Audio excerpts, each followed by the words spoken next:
Look, in view of the calibre of the people that we're about to have on this stage, that round of applause was A, optimistic, B, generous, but C, very welcome, so thank you very much. My name's Annabel Crabb, I'm from the ABC, and I'm welcoming you here tonight to this fabulous and intensely oversubscribed event. I mean, those of you who are inside this hall are the lucky few. Many more wanted to be here. This event sold out faster than Justin Bieber at a Hillsong conference. So thank you very much for being fast with your fingers and prompt with your feet. And thank you for braving what is an increasingly frigid environment outside. We're all very pleased to see your smiling faces here. Look, this is a very special event. It's an event that celebrates the 4 Australians of the year, which this year for the first time ever are all women by some freak of nature.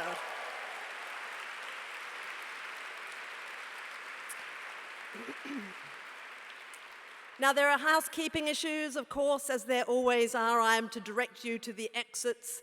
The exits are suspiciously similar to the entrances. You find them under the green light. So in the event of an emergency, follow directions and use them in a calm and relaxed manner.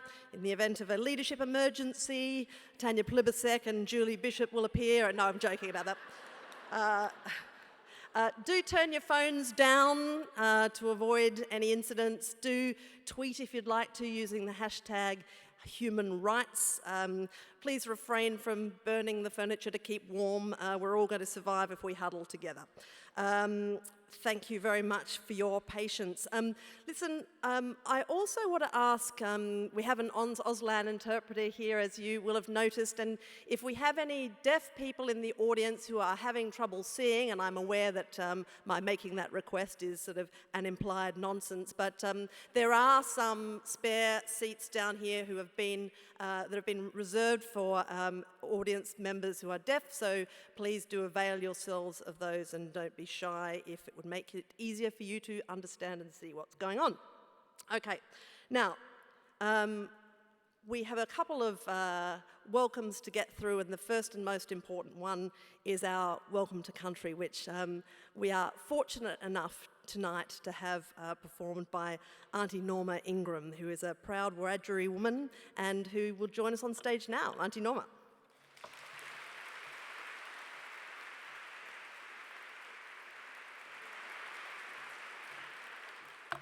Yaradu Marang. Good evening, everyone. Yamadou Norma Ingram, Wiradjuri. Boy, there's a lot of people out there this evening. I'm feeling quite honoured, actually. So good evening. I just said hello to you in my language, which is Wiradjuri, just over the Blue Mountains from Lachlan Valley, born and raised on the Aboriginal Reserve there. However, I've lived in Sydney, in particularly Redfern, for most of my life. I'm the chairperson of the Waianga Aboriginal Elders Program, and I do have permission to welcome you to country, which is just absolutely fabulous for me. And I do that with the greatest of honour and respect. So this evening we were on the traditional land of the Gadigal peoples of the Eora Nation. The Eora Nation is bounded by the Hawkesbury River to the north, the Nepean River to the west, and the Georges River to the south. And within those natural boundaries, there are 29 small clan groups. We here this evening are privileged to be on the lands of the Gadigal peoples, the ones who were here when the tall ships came in, the ones who nurtured this land, nurtured these waterways for thousands and thousands of generations. Welcome to country is welcome you into our home. It's a privilege for me, but it's also a responsibility. It's also a responsibility for others who we welcome into our home. So we've been doing that for a long, long time. I want to acknowledge all of the other Aboriginal and Torres Strait Islander peoples who are here tonight and right across this country who have looked after their lands and their culture. We as Aboriginal people have custodial responsibilities, so it's very important for us to share with all Australians who we are as Aboriginal people. Aboriginal Welcome to Country is just as important as our art, our dance, our songs, and it lets Mother Earth know that we're here, we mean no harm, we're here to pay her respect. It also acknowledges the long time since the dream time that Aboriginal Torres Strait Islander people have been on these lands. I want to acknowledge elders, certainly Aboriginal elders past and present, and elders from other cultures, because we play a very important role. But it's also important for us to teach the next generation. So we need to think about the next generation. One of us could be the next Lord Mayor, love you Clover, or one of us can be the next, the Governor General, the next Prime Minister. But we need to work on that.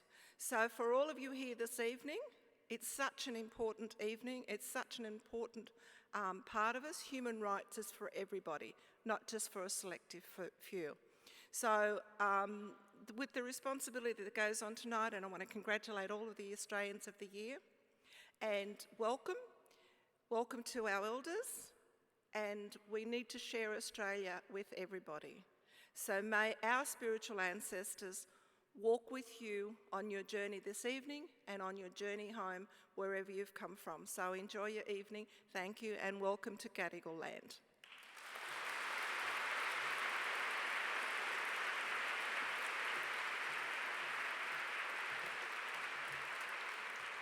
Thank you, Auntie Norma, for that beautiful and very generous welcome. I should say too that tonight wouldn't have been possible, and let's face it, we wouldn't have been allowed into this beautiful, beautiful hall without the generous support of the City of Sydney. And to welcome us to this historic building in particular is Lord Mayor of Sydney, Clover Moore. Would you please make her welcome?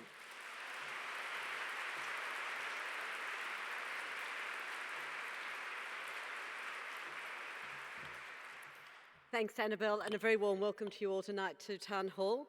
And I would like to thank Norma for her welcome to country, and I too would like to acknowledge the original custodians of our land, the Gadigal people, the Eora Nation, and pay my respects to their elders both past and present. I'd like to offer a very warm welcome to Professor Gillian Triggs, President of the Australian Human Rights Commission, to the Honourable...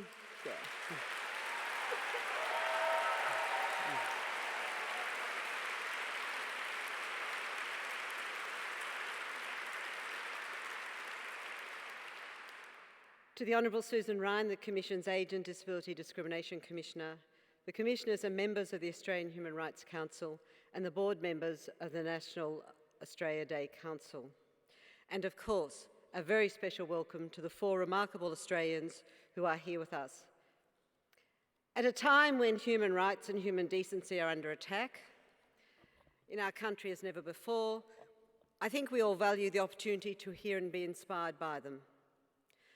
Over the last 11 years, the City of Sydney has striven to create a city that's not just welcoming and prosperous and beautiful for some of its people, but it's welcoming, prosperous and beautiful for all of its people. In a country like Australia, which has always prided itself on its egalitarian spirit, we have become dangerously complacent. While we proclaim ourselves as welcoming and egalitarian, the reality is that we turn away refugees, we imprison them without hope, offshore or in remote parts of the country. And even as the increasing prosperity of our cities makes them lively and attractive for many, there are others who are marginalised, priced out of the city, or excluded because the city doesn't cater for their needs, or simply they're not made welcome because of difference. It's part of the job of strong local government, of city government, to address these imbalances and to work towards a truly inclusive environment. The city has a range of active programs to promote diversity and harmony, whether through cultural events such as Chinese New Year or through our international student leadership and ambassador programs. Some of our most important work is around the Eora journey, using art and culture to celebrate our Aboriginal and Torres Strait Islanders' continuing contribution to Sydney and developing our reconciliation action plan. We support older people through specially designed programs in our community centres. Our Inclusion Disability Action Advisory Panel ensures that people with a disability are actively involved in shaping our city, as reflected in our action plan, which sets out the many practical ways we can make our city more inclusive and accessible for people with a disability. We support a White Ribbon Day and efforts by New South Wales Police on domestic violence reporting, as well as supporting the court support program in Australia specifically designed for gay and lesbian couples. We have made access to childcare a priority, fast-tracking the development of 6 new centres to meet increasing demand. We also recognise the economic loss that the lack of women in business leadership, especially in high-growth startups, represents, so we support Springboard Enterprises, which is working to maximise opportunities for women entrepreneurs. There is still much to do, but we will continue to work towards our vision of a genuinely inclusive and welcoming city, a place where the fundamental human rights of all to a safe environment with opportunities for education, satisfying work and participation in all aspects of city life are possible. We will also continue to support the work of the Human Rights Commission and to welcome outstanding women such as this evening's speakers to Town Hall. Thank you. Enjoy the evening.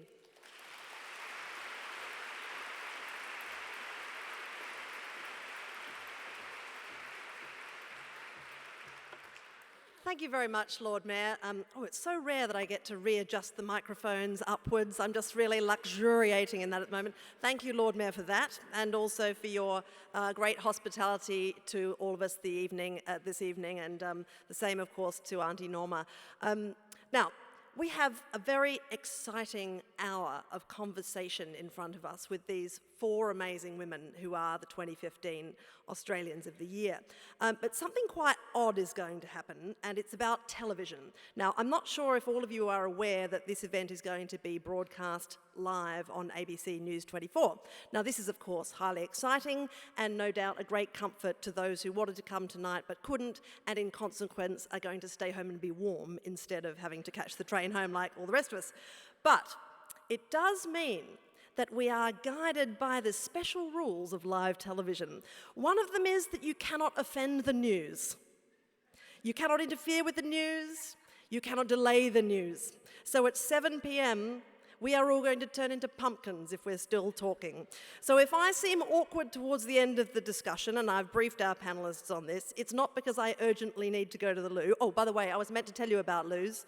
They're just out there, through the exits. It means that the news is upon us. So please be sensitive to my rudeness on that point. It also means that we start this evening's discussion not according to our rules, but according to the rules of television, which is to say that we start our discussion at 6 p.m. exactly, which is still 3 minutes from now. Hence my endless flanneling. One thing that is going to happen at 6 p.m. is that I am going to start talking to you again as if I haven't already been talking to you. Now, were you not forewarned of this, you might understand me to have a shorter attention span than I actually possess. I forewarn you so as to not make you puzzled. But what I'm going to do is brightly say, welcome to the Sydney Town Hall, blah, blah, blah, blah, blah. And what I would like for you to do to preserve the magic for those who are viewing from afar is to go bananas when I introduce people. If in doubt, just clap, carry on. I won't be repeating the information about the toilets and the exits and stuff, so there's that. But I will be interviewing and I'll be introducing our panellists, and one by one, and I really do encourage you to give them a giant clap when I do so because they're all fabulous.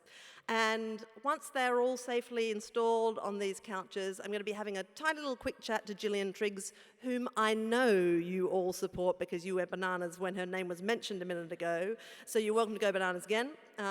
We'll have it, not right now, why not? We've got 2 minutes to kill. It's all right.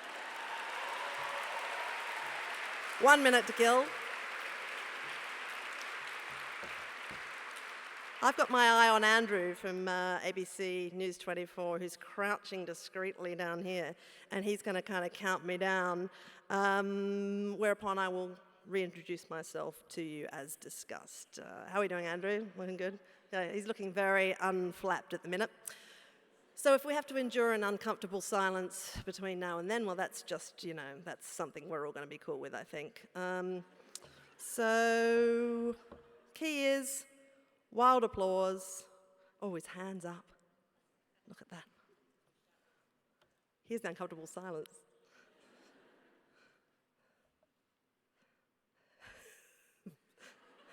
Andrew's the only one who doesn't look uncomfortable.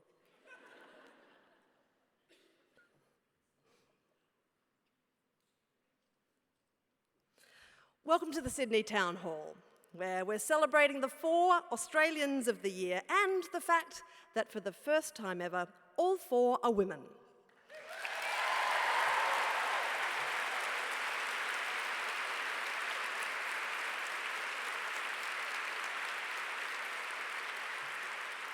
Now, tonight we're going to hear from each of these impressive Australians about their personal stories and the issues that they're passionate about. We're here tonight thanks to the Australian Human Rights Commission and the City of Sydney and ABC News 24, and of course we're gathered on the traditional lands of the Gadigal people of the Eora Nation, to whom we give acknowledgement and respect.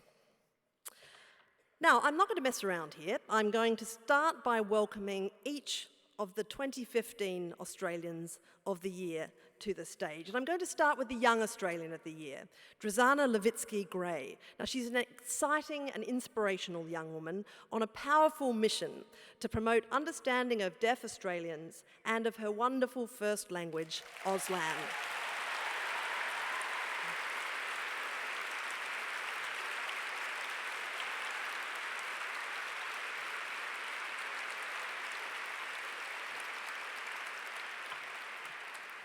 Also, we have Jackie French, who is our Senior Australian of the Year in 2015. Now, of course, Jackie French is an author. Everybody knows that. She's a household name for her wonderful books for children and adults.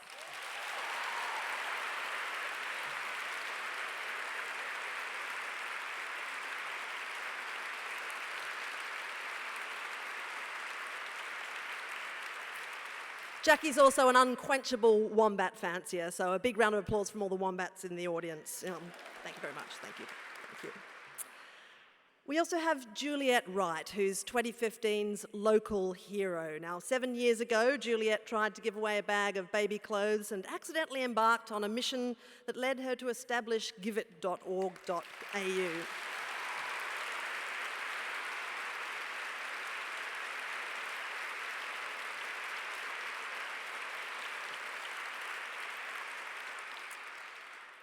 And finally, our Australian of the Year 2015, a woman who really doesn't need much introduction, but for those who don't know, Rosie Batty is a tireless campaigner on domestic violence and is our 2015 Australian of the Year. Welcome, Rosie.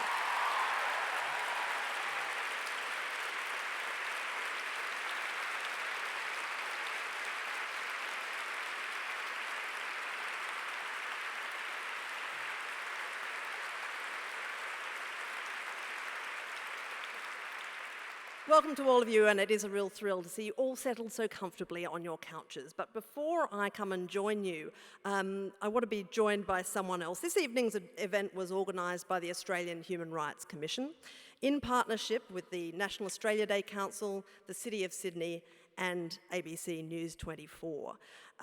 You can join in the hashtag tonight using hashtag human rights on Twitter. But to introduce the event, I'd like warmly to welcome to the stage the President of the Human Rights Commission, Gillian Triggs.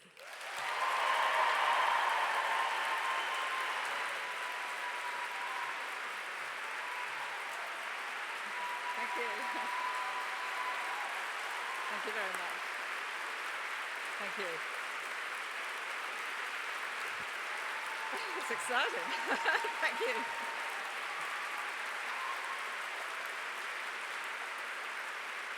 Thank you very much. Well, Gillian, I think what that was meant to mean was thank you for putting on this show for us.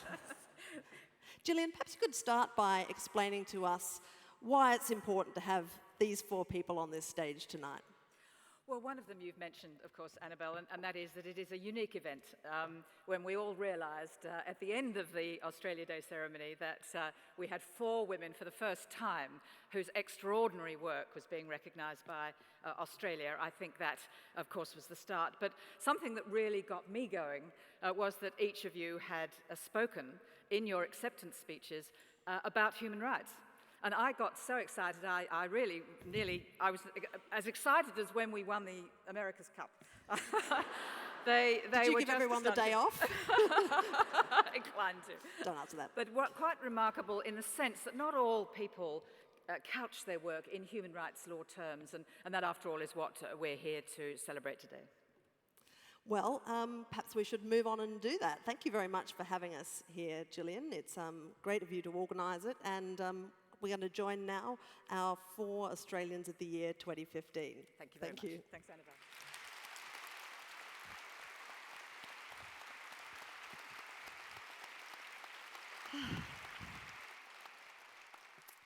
Well, first of all, I'd like to welcome you, all 4 of you. I know that being an Australian of the Year is a great honour, but it's also quite a demanding and entirely voluntary position too, so thank you for travelling to be here. Now, one of the great and lasting beauties of the Australian of the Year Awards is that year after year they bring us ordinary Australians who, in the face of hardship or tragedy or confronted by big problems, have done extraordinary things. And it's those stories that we want to hear about tonight. And I want to start with you, Rosie, first because you're our Australian of the Year, but also because of all of the hardships that could strike at a person. The loss of a child is surely the most terrible, and just about everyone in Australia, I reckon, has watched you since February last year when your son Luke was killed and wonder how anyone could convert pain into strength the way that you have. And so my question to you is, when something unimaginable happens, where and how do you start looking within yourself for that voice that tells you not only that you can survive this, but that you can turn it into something good? Well, I don't think you just become that strength in that tragedy.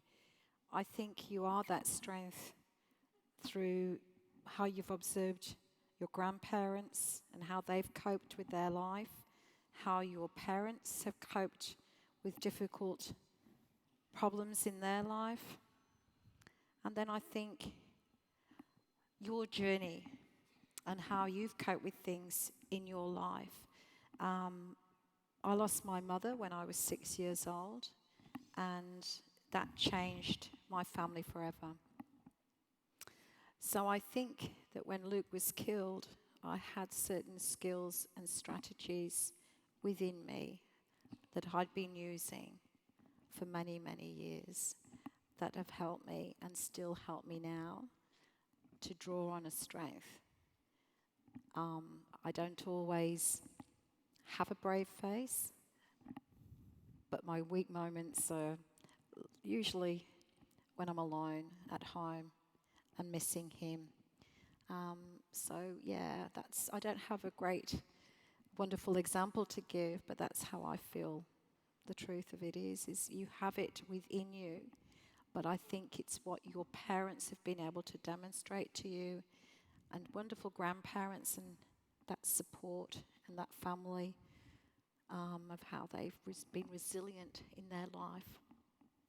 Drisana, I want to bring you in at this point because you were born deaf, right? You come from a family of 5 generations of women without hearing.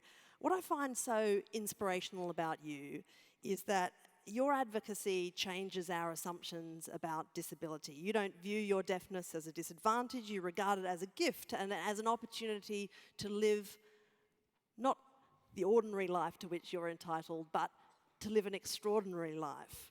Was it a conscious decision for you to become an advocate and campaigner, or did you always feel that way? I was lucky to be born into a large deaf family. We have 5 generations of deaf women who are all advocates themselves. So whether that's politics or sport, they've been very active in a community that I belong to. And I think as I grew up, lots of people especially my great-grandmother, Dorothy Shaw, a lot of people recognise her as a Sydney person. I'm from Perth myself, but she did a lot of work here. She set up captioning on TV, the TTY networks, Deaf Australia, Deaf Society work. She was an amazing woman. So a lot of people said, oh, you know, we knew your great-grandmother very well as one of the bigger women in our community. So I grew up being able to look up to people like that. My mother always encouraged me to be confident, independent, follow my choices. So I guess I became someone who stood up for those sort of things. And I think many deaf people are oppressed or feel they can't do things, but I feel like I can encourage them to stand up for what they believe in. I've got a natural confidence.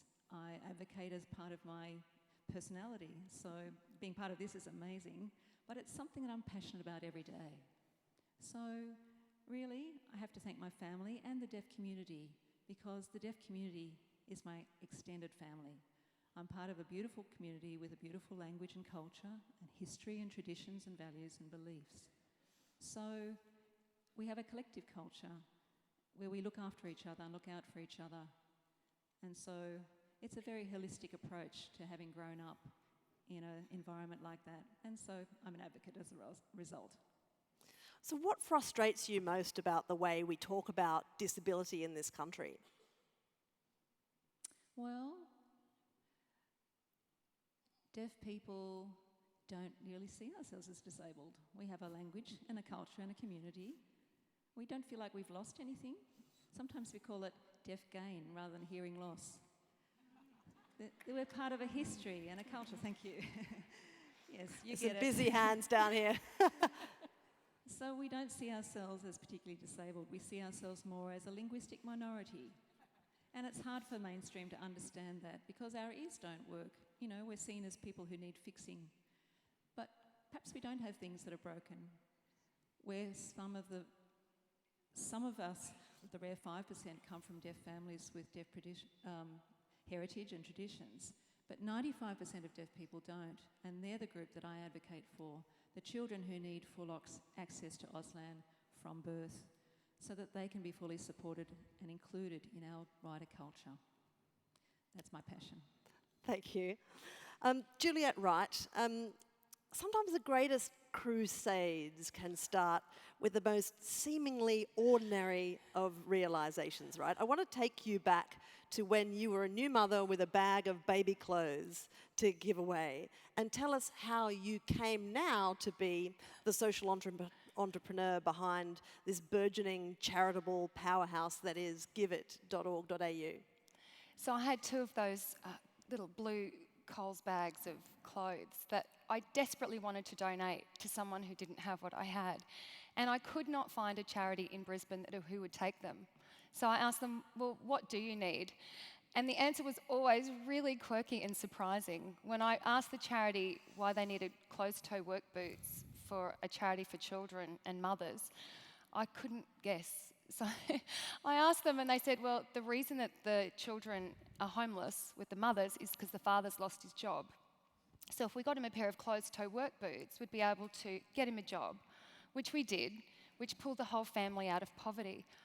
So that's when I realised a couple of things, that we are really poor at guessing what people actually need on a day-to-day basis. We think that they need baby clothes, but they don't. They need closed-toe work boots or something random every day. Most charities don't have a warehouse or a stockroom for stuff for a rainy day. And also there's 2.5 million people in Australia living in poverty. And there's no way for charities to advertise the daily needs of their clients. So I set up Give It and Leap of Faith, hoping that someone out there would want to give directly like I did. And we've done, I think, 210,000 donations now. And through a series of natural disasters in your home state of Queensland, you've expanded your operation to really be a crucial part of assisting people who are affected by disasters. How far does your ambition for your organisation go? Well, we do disaster recovery in the response and recovery phase for the Queensland Government. So if you wanted to donate anything in Cyclone Marsha, so an item or a service, you have to go through Give It. And I match you, or we match you, to the frontline services who know exactly what's needed, but also those community groups for the long-term recovery of communities. So we've done 210,000 items, but most of those have been done in a really short period of time. Like in Cyclone Marsha, we did 7,500 donations in 8 days. Now, one of those items was a generator, and so there's virtually lots of items flying everywhere. But the unique thing about Give It is I don't see any of them. We're just a matchmaker of sorts, because I find out what's needed and then I ask the community for it, and I think that we're incredible because 95% of the time that need is met. So effectively, you are a dating service for I'm a stuff. matchmaker. Yeah. With none I of the connect social those that awkwardness. have with those that need, and I have that much fun. Yeah. Well, that is very good to know. I look forward to hearing more about that. I'd like now to bring in Jackie French, who is our Senior Australian of the Year 2015. Now, Jackie French, you've written, what is it, nearly 150 books now. You've been translated into 32 different languages. You're a household name and a famous communicator. But what fewer people, I suspect, who have enjoyed your books would know about you is that you're dyslexic and that literacy has been anything but a straightforward issue for you over the course of your life. How has this experience motivated your desire to help children and adults struggling with literacy? I was lucky. I learned to read when I was 3, with, I think, my mother reading one book to me 150 times with incredible dedication. By the time I went to school, I couldn't read a single word on the board, but I could read the entire copy of Black Beauty. They discovered I'd illegally stuck into the library, was frantically turning the pages to finish it by the end of lunchtime. I still can't read a single word. Please don't tell the Roads and Traffic Authority, or they might take away my driver's license. I cannot Red find is bad, okay, that's all we want you to know. That I know. I cannot find my way out of a car park. I don't know how I read, but I do know I read quickly. I do know I do not forget. But I also know I was so lucky that stupid children at my school, in other words, those who could not read, were sent outside to pick up papers till year 8 when they were shoved out of school. I could tell stories. Because I could tell stories, no one ever thought I was stupid. And seeing generation after generation of children, not just when I was young, when no one knew about dyslexia, but even now, it is so easy to teach a child that they are stupid.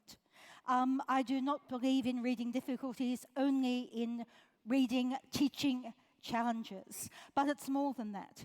Tonight, 32,000 children in Australia will have no bed to sleep in and will not be taught to read.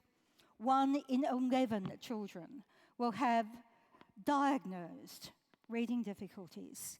More than 40% of Australian children will not be able to read at the accepted international level. It is so easy to pretend this is not happening, and it is unnecessary. In all my years of working with children with, in inverted commas, learning difficulties, I have not seen a single child or young person or adult who can't learn to read. Last year, in a prison, speaking at a men's prison, every man in that room but one, and I think he was lying, admitted they could not read. And as one of them said, "What choice did I have? You can't even stack shelves if you can't read." Now, look, admittedly, I think he probably had other choices other than armed robbery. But he did have a point, and it also shocked those trying to run the school in the prison. They had been trying to help their reading. They had no idea quite how desperate the situation was.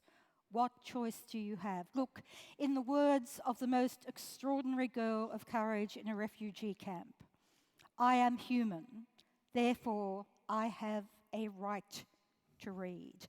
As adults, we have no greater duty than to make sure that every child in Australia, and for that matter the world, has access to the written heritage of humanity. Because if they don't, not only can they not create their own future, but they cannot create the future for us all. Well,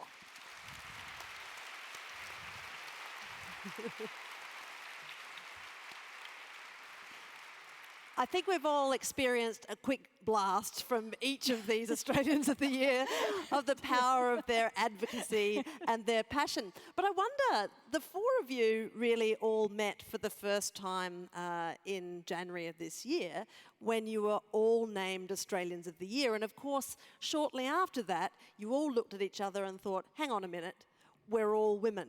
Jackie worked it out first. Right, the penny, right. It wasn't written down anywhere, but she twigged to it. Look, it was more than that. It was more than that we were all wearing skirts. We were not just women. We were acting like women. We were hugging each other. We were having a little cry. Dancing. We were wiping each other's mascara off.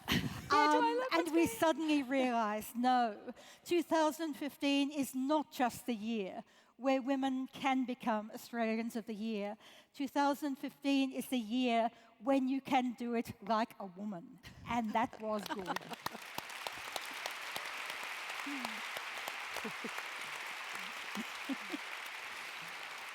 Well, I look forward to the annual ritual wiping of the mascara becoming a fixture at these events. But I mean, you're halfway through your terms now, I guess, all of you, and you're all, as Gillian said, campaigners for human rights of one kind or another. And often as human beings, I guess we understand the concept of human rights as a sort of an elevated concept, but we engage most deeply when we hear the stories and personal experiences of people. And some of our most effective campaigners, I guess, are people who have used their own experiences to raise awareness. It can be a costly thing, though, can't it? Allowing people into your lives. And I want to start with you, Drisana, by asking, is it worth it to let people into your life to that extent? Yes and no. As a deaf person in the deaf community, this is a great platform to advocate and promote a greater awareness, but at the same time, we're under scrutiny and very judged by people. Why did you say this? Why didn't you say that? For example, I'm very involved in promoting access and inclusion, but it's hard for me to make sure everything works seamlessly. For even today, for example, it's great to have access through interpreters. We've got the picture-in-picture on screen, but there's no captioning. And if people at home are watching TV and they don't get access to that PIP and screen, then they won't see the interpreting or they won't see captioning. So people will say to me, where was the captioning? Why couldn't I see the interpreters? Why couldn't I see what you were saying or what they were saying? So it's hard for me sometimes as a deaf person very involved in the community.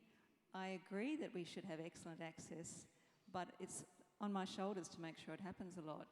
And a lot of the media companies don't understand all the details. And providing television access is great, but even English captions are not appropriate for all deaf people who have sign language as their first language and English as their second language. So my 6 months are trying to raise awareness, and things aren't going to be perfect. Sometimes one step forward, two steps back, but it's an ongoing process.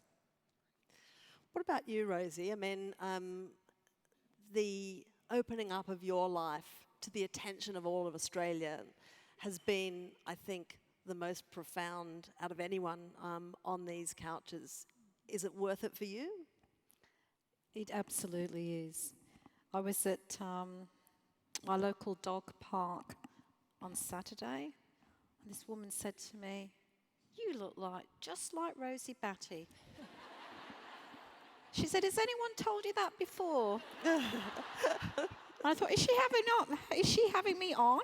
And I said, "This is Rosie Batty without the makeup." I know I'm disappointing. So I have to be seen when I'm walking my dogs to pick up the poo and not to scream obscenities when, other people's dogs do different things to my dogs. But it is for me at this point. I have to say that, my family are all still in England and they have been incredibly supportive. They do visit when they can. But, I'm a single person and Luke was my only child and all my family are in England. So, if it wasn't for great friends and really supportive community, it would be very lonely and in that loneliness, it would be very confronting. So for me, when I have somebody come to me at the airport and whether it's a man or a woman, say, I think you're great. Keep doing what you're doing. Whether it's at the park, at the supermarket, I'm always incredibly surprised they recognise me or know who I am. But I always feel very reassured because I don't think without that public reassurance I would have had the confidence to keep, speaking out so publicly because, one of the things like Drisana said, people expect me to be an expert about this whole topic, offer solutions that have never been heard before. Well, I wasn't an expert before Luke died, but I am an expert about being a victim and the experience of being in a violent relationship. But the expectations of me rise, and sometimes that can be a little bit difficult for me, but I have amazing support from people who have worked in this sector for an incredibly long time, who I know I trust, depend on, and who help me on my journey. Because with their consultation and approach, I feel that we really have great opportunity now to take the awareness and the raising of this topic to really, really force some huge societal change. And by the everyday person commending me is the most important part of this whole journey, the everyday person. People listen to you after...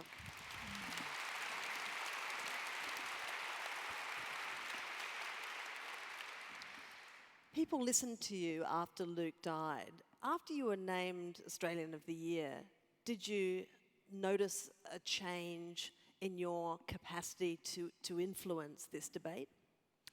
Look, I have to say that after speaking to the media, after Luke died, I didn't realise clearly that it was going to be such a monumental change for me personally or for the family violence and victims out there. I just did something that felt right at that time in an extremely difficult time. So for me, I can't remember the question, Annabel. I said that this happens to me all the time. I get carried away with my answer and then I forget the question. Did you notice an increase in your capacity to influence this debate as a result of being named Australian of the Year? Yeah, that's right. So the journey for that last year was growing. I was asked to speak to a lot of forums and local community conferences and things like this. But Australia of the Year, I don't think anything could have prepared me for the enormous response. I have people coming to me all the time that still say, we squealed with sheer delight when you won. We were screaming with excitement, and that whole opportunity for people to understand that this was something that they could identify with because of either personal experience or because of equal rights for women or whatever way I resonated with them, this platform gave me this launching pad of an enormous opportunity to reach far and wide, which I have embraced wholeheartedly. I'm barely home. My dogs hardly know me. So it has made an enormous difference. It really has. And I'm really, really appreciative of the opportunity. You all are human rights campaigners in one way or another. I wanted to ask Juliette about human rights as an issue as it confronts you. I mean, we're a privileged society in Australia, right, in lots of ways. Sometimes it's hard to tell the difference between what are genuine human rights on one hand and what are human needs or maybe even human wants on another. What have you learned about telling the difference? Well, I'm not entirely convinced that we are an affluent nation because we have 2.5 million people who are living in poverty. In Queensland, 1 in 6 children are living below the internationally accepted poverty line. So my purpose is to just make sure that people get exactly what they need when they need it the most. So one of the things is the word need. A lot of people come to give it or go to charities and say, I need an iPad. And you go, oh. Or I once on Give It had a jukebox or something like that. So no, that's an I want. We actually decipher, the whole team, we're very clear about making sure that people get what they need. Now that is very personal. So for example, I think that an MP3 player is an I want for me, but for a boy who's got schizophrenia, who's got voices in his head all day long, an MP3 player is actually something that's going to save him. So it's an actually essential item. So we at Give It, we're very clear about the I wants and the I haves, but making sure that those who are in urgent need are prioritised and get exactly what they need when they need it. What about you, Jackie? Yeah, let's have a round of applause. You're also the Australian Children's Laureate, I should mention this. You are an incredibly busy woman in terms of honours. What have you learnt thinking this year about human rights and the rights to which children in particular are entitled? I think it's not so much children's rights as literally humans' rights. Has anyone here ever wanted a magic potion to make human beings more intelligent? We have got it. It's called a book. In the last 5 years, there have been 3 superb MRI studies showing that for every complex book a child reads, they have more neurons and more connections between the neurons. Reading a complex book is like bodybuilding, pumping iron for the brain. And we need that. But even more importantly, when a child reads a complex book, they learn empathy. Humans are born with a little bit of empathy, but not a lot of empathy. Every time they read a complex book, they are every character in that book. Give them 1,000 books, and they are 10,000 characters. And in this world of diversity and hatred and suspicion, in this world where it is so easy to pretend that your enemy has no face, and therefore you can do anything to them, to not look at the faces of those who suffer. This is what we need most.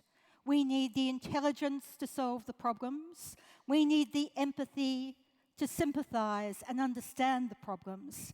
But even more than that, we need the experience of millennia of written heritage so that our young people have got the confidence to know that, yes, tomorrow will not necessarily be like today. Things change. Yes, there may be climate change, but humans are good at climate change. Humans are good at challenges. The one thing we are not good at is being bored. Ask any child what they do when they're bored, and you probably don't want to know the answer. And the one thing you can promise a child is if they have got the confidence to actually follow their fulfillment, to actually read books and take those challenges on.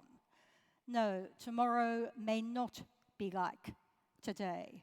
We may not be able to promise our children a perfect future, but my word, we can promise them challenges and extraordinary fulfillment if they decide to take them on. And I have to say...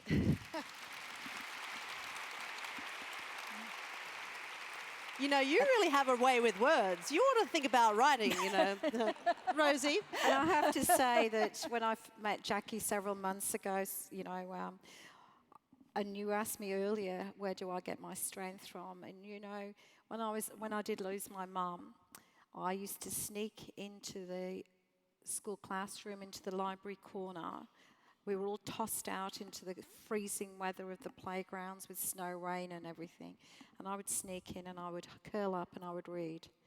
And I would read. And all my life I have read, particularly at times of true sadness, pressure, tension, whatever. And as Jackie said, that must be where I've got my empathy from, because I've got shitloads of it. All right, so I think possibly Rosie also may have found something else there in the library. 2 years ago, we had the statistics. We knew 2 years ago what domestic violence did and could do. But we needed the story and we needed the courage.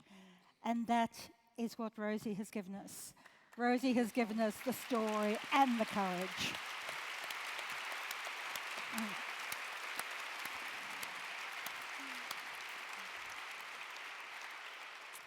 I want to come back to you, Rosie, in a minute, but I wanted quickly just to run this one past Drisana as well. I wondered, what do human rights look like to you as a deaf woman in Australia in 2015?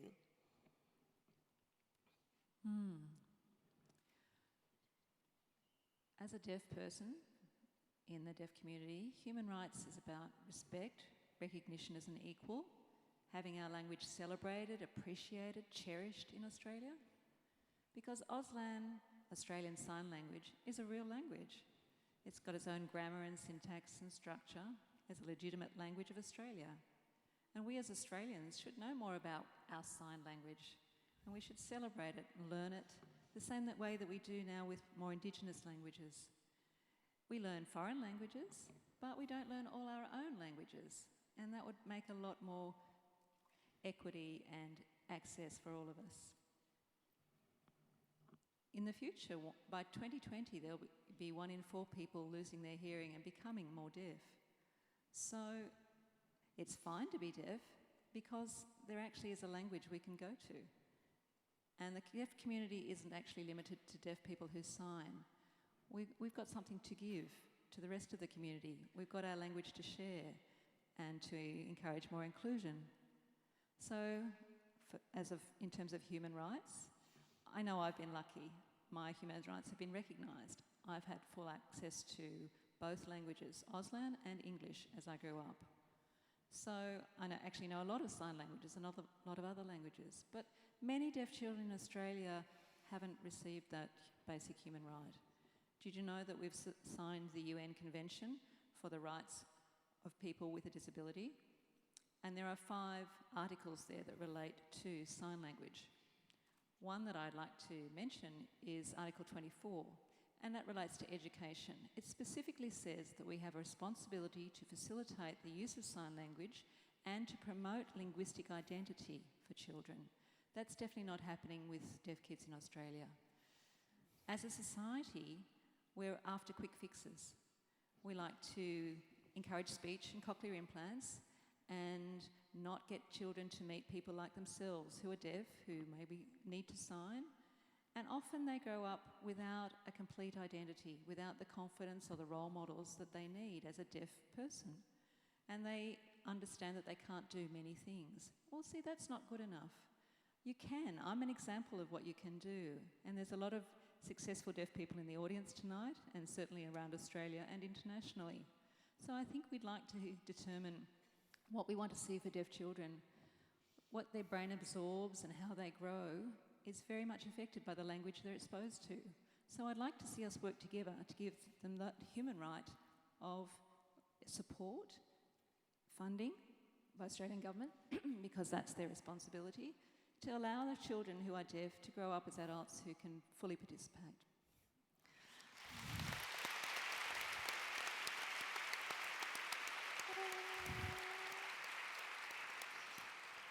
There's some brilliantly active hands in the audience here tonight, and it's really wonderful to see. One of the disadvantages of holding this event in a physical space is that not everybody could cram in, but we did have a capacity for people to send in questions online, and so many people obliged that it would be discourteous of me not to give them a chance to be represented here. And I want to read out now a question from Emily Waller from New South Wales. She's a PhD candidate from the School of Social Sciences, UNSW. She directs her question to Rosie, but I think it's one that perhaps the rest of the panel might be able to share some insights on as well. She says, Rosie, politicians are infamous for over-promising and under-delivering. I fear this may be true for their renewed interest in family violence ever since you, Rosie, shone a spotlight on this dark corner of Australian society. Since engaging with politicians and politics more generally, what's been the most uplifting aspect and what's been the most disappointing? I think one of the most uplifting is certainly in Victoria, knowing that I was part of the decision to have a Royal Commission into family violence, to know that I had that type of ear, that they did listen to me. I think what was also equally uplifting was when a very good journalist challenged some of the rhetoric that the government was talking about cuts to the Community Legal Centre, and saying that that wasn't actually happening at a local level. And when I visited Mildura, it was very apparent that the Aboriginal refuge there was closing, and the one legal person that was travelling across the country, one legal person, that job was going to have to end. So when I was able to chat to the journalist who's very intent in following this issue through, I couldn't understand what the reality was to what was being said. And that really good article actually forced the government to reverse their funding cuts. So for a couple of more years, they do have had that funding returned. It certainly doesn't remedy this situation, but it made me realise that with the media supporting your message in a very constructive and powerful way, governments do listen. So that was a really big tick in the box.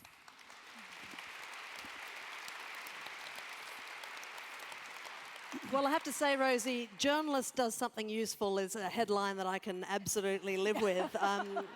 Juliette, you've worked with government obviously quite closely in recent years. What are the thrills and spills of dealing with legislative bureaucracy?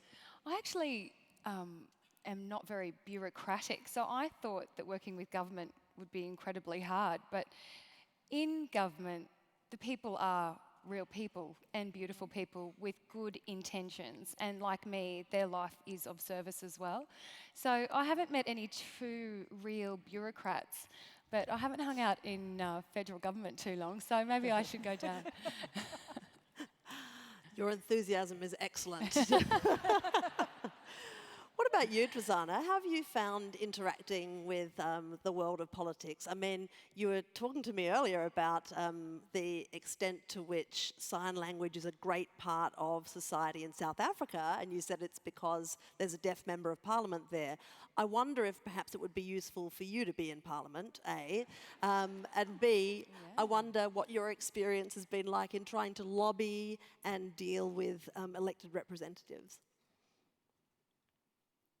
Well, I've had a lot of meetings with MPs around Australia, really, at federal level and state level.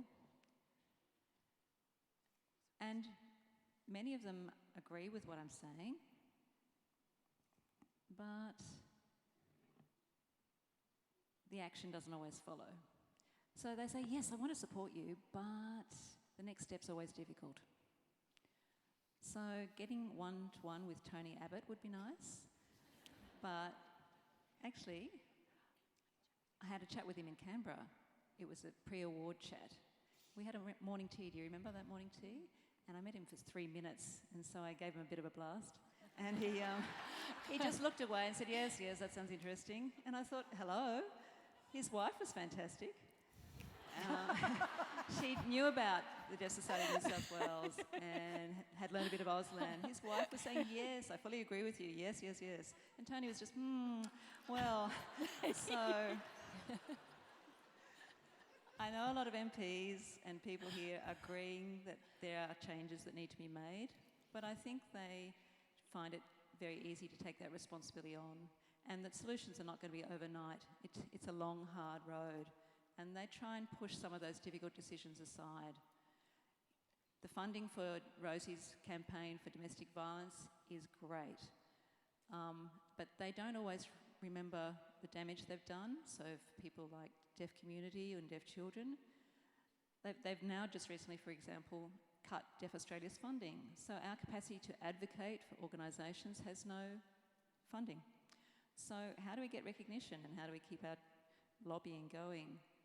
So there's good people, but we have mortgages. We can't give our lives up to advocate for what we need. We have full-time jobs. If I could afford it, I would. And I do volunteer a lot. But the problem is that governments do make these cuts and say at the same time, yes, I support you. So what's going on there? They don't match up. So you guys can help this change process. You could sign up to become members of Deaf Australia. You could go to www.defau.org and become members, and that helps us keep lobbying for what we need on our behalf and for Australia's behalf to get funding that we need for deaf children in Australia. See,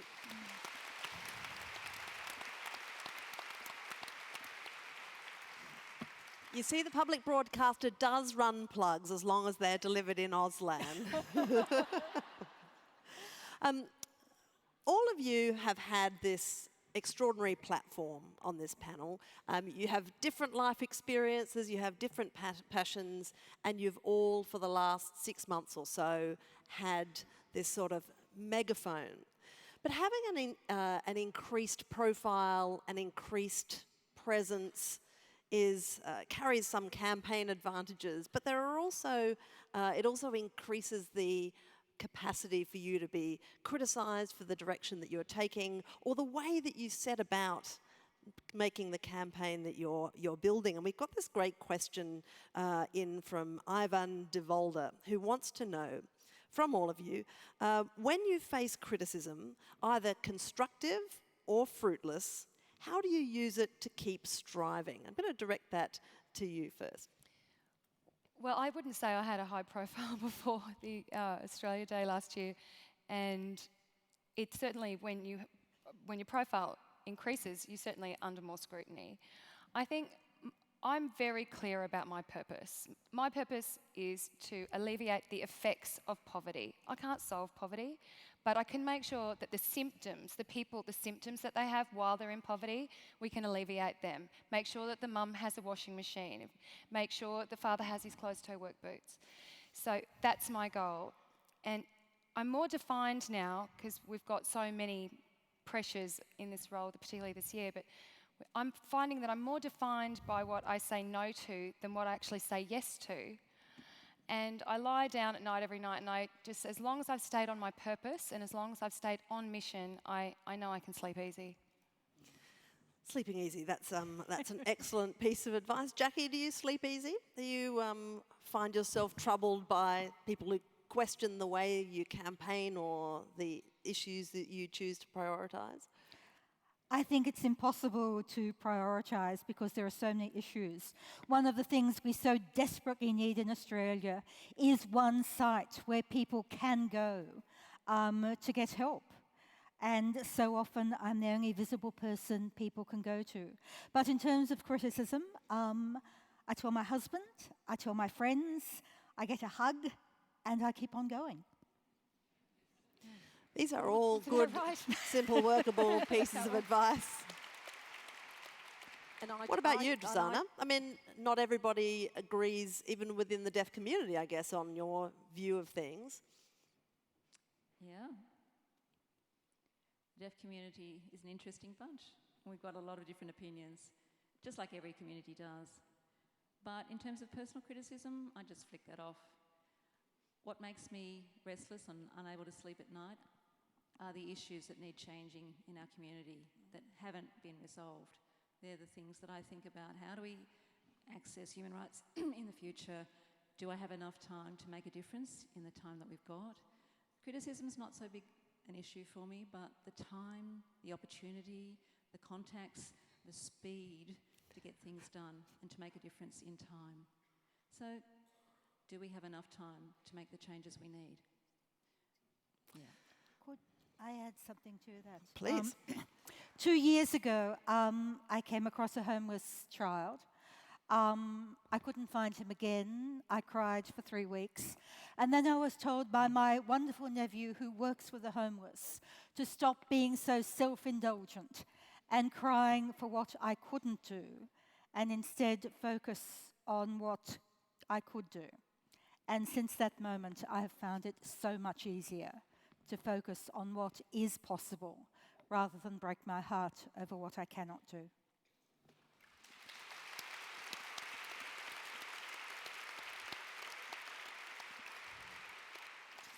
Rosie, I want to direct that question to you now. I mean, you must feel sometimes you didn't ask for much of what's happened to you in your life. You are a hugely high-profile campaigner on domestic violence, and people question you. How do you deal with that criticism given the injustice of what's happened to you? Is it hard to take sometimes? Criticism? What criticism? I didn't know there was any criticism now. You know, I will say that as a victim of family violence, we as a society and as a culture frequently victim blame without knowing that we do it. So what was really apparent to me is even when Luke was murdered, there will be people that would say, how could she have let Greg see Luke? How could she not have stopped him being killed at that time? So those kind of comments are difficult, but they're very typical of us, unfortunately, putting the responsibility onto me when there is only one person that should be criticised, and that is Luke's father. And every parent loves their child beyond themselves, and I was no different. So every decision I made was the best decision I could make at the time. And so through all the books I've read and a lot of the spiritual books I've read, I truly believe you do the best you can at any given time with the skills, knowledge and tools you have in that moment. You would, in hindsight, do different things. You would make different choices and decisions. But at that time, you do the best. So for me, I think of the politicians and who I now work with on a regular basis and I meet. And as Juliette says, they are people who feel, who care, who want to do their best. And they are highly criticised. And whether we know it for good reason or not, that is the nature of the role that they're into. So I think I do what they do, which is you have people you respect, people who you trust. And if they are telling you that you're doing a great job, and if they're telling you that you're a wonderful person, or if they're telling you also, suck it up, princess, or that you've done stuffed up badly, it is about really having the core of people that can support you. And that's what takes you through life.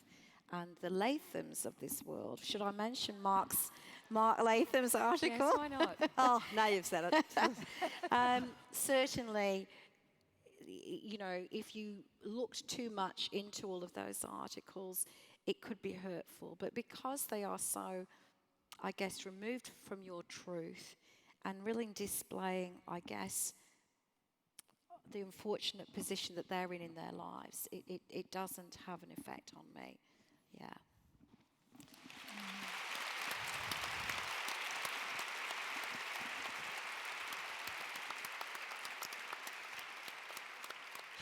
So I guess in the words of that great international activist Taylor Swift, you just shake it off, right? Okay. Look, we are nearing the end of our time together. I feel like we could probably spend quite a bit more time talking about... We did have a lot of questions to get through, and one of them really caught my eye because, you know, we're spending this year hearing from the four of you as Australians of the Year 2015. We hear about what you're passionate about, what you're mad about, what you really want to change, what you're determined to change during your time. But we had a lovely little question from a woman called Fiona Robards, who emailed in a very simple question directed to all four of you, which is, what makes you happy? I'm directing that question to you first, Jackie, because I hope it's going to be wombats. And also, but this is an important question, right? And I'd be interested in hearing the answer from each of you. Jackie, what makes you happy? It is true that you can't watch a wombat without grinning. They are intrinsically ridiculous. But for me, the most powerful moment in my life was when my son rang to say my grandson had been born, and there was a silence. And he said, "Mum, I thought you'd be happy." And I said, "I am. I simply cannot speak. I cannot speak." Yes, that was powerful, but also too, we need to remember that we are the species, the only hominids who survived the last ice age. And we did that by working together. And I think that is what inspires me and keeps me happy. You so often hear about untiring workers for children. I have never, ever met one. Everyone I know who works with kids is very, very tired. But they keep on going. And that I have to say, look, for every one of us human beings, Homo sapiens, we are not just sapiens. In fact, we're not particularly sapiens. We are cooperative. This is how we survived the Ice Age, and this, I think, is the greatest joy for any human. Working together for the common good. You get less flu, you get happier, and you have a better sex life. And by the way, I made that last one up, but it might possibly be true. You are making us very happy tonight, Jackie. Tough as it is, Drisana, to ask you to quickly follow that particular series of remarks, what makes you happy? For me, it's really being involved in my community with my rich language and culture. When we get together and have celebrations, like I loved going to international events like the World Federation of the Deaf, which is happening next week, and a lot of us are flying over to Turkey for that. Then we have an arts and cultural festival. We have lots of events and celebrations that are just nourishing. When we get together, that's beautiful, and that's what makes me want to keep going and get up every day. That makes me happy. Thank you, Drisana. We have, I'm afraid, scant minutes left to learn about your happiness, you two, starting with you, Rosie. What makes me really happy, and always has, are my dogs. I have had dogs all my life. They are happy little beings, and you cannot be not happy when you're walking them in a lovely setting. But what also makes me happy is the environment, being out in beautiful, serene scenery. And one thing I will be doing is hiking.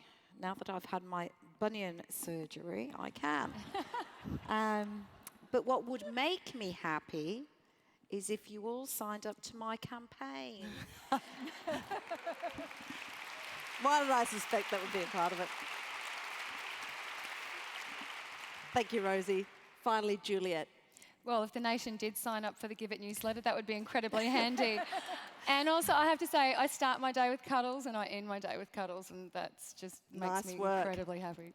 Now, while we're talking about encouraging people to sign up, this is my opportunity to remind everyone that there are a bare 3 weeks left of nominations being open for the 26th 16 Australian of the Year awards.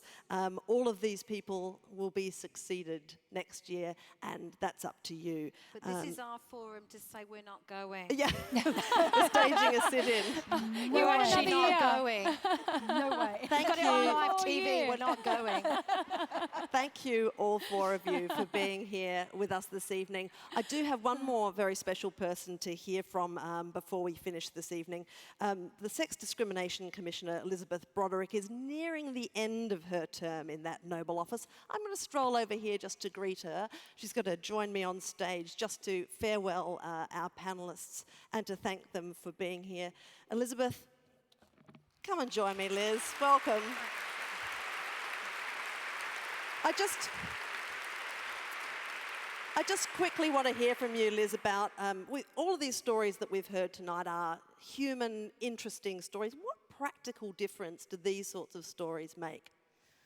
I think the stories of the 4 fabulous Australian of the Year that we have, and how exciting was it, how exhilarating was it to see for the first time ever 4 fabulous women as our Australians of the Year. It's the personal stories that create the systemic change. You may have heard that I'm always talking about we need to move from the head to the heart. Well, it's the stories of each of our Australians of the Years that actually connects with us, that takes us from being interested in all the issues to stepping up and taking some action. So that's why I think Lima Galbi, who's a Liberian peace activist, she was a Nobel Peace Prize winner, she said there can be no legitimate conversation without the voices of women. And I so agree with that, and how blessed are we to have 4 powerful advocates here talking to us tonight. Let's give them another round of applause.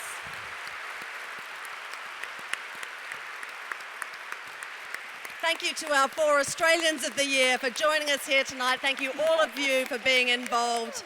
Thank you and good night. Yeah, okay.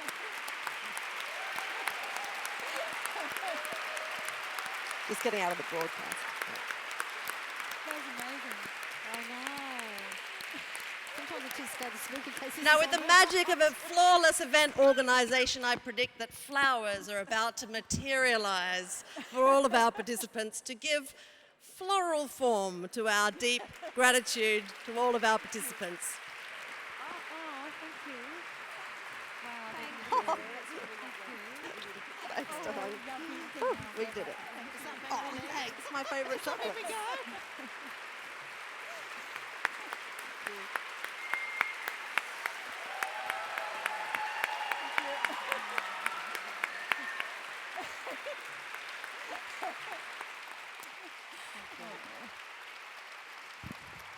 That was beautiful.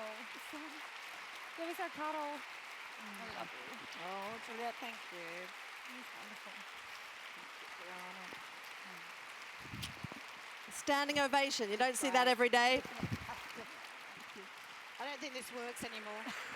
Can I report to you all that the news is now going to air? We have achieved our undertakings as television audience facilitators. Thank you all very much for being such a wonderful audience, and at the risk of making your hands really hurt, can I have another round for our 4 Australians of the Year? Thank you.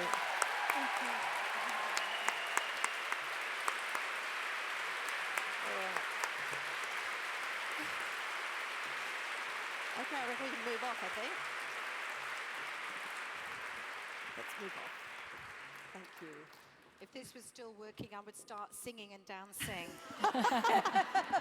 They heard you. Thank you. Oh, it's on. It's on.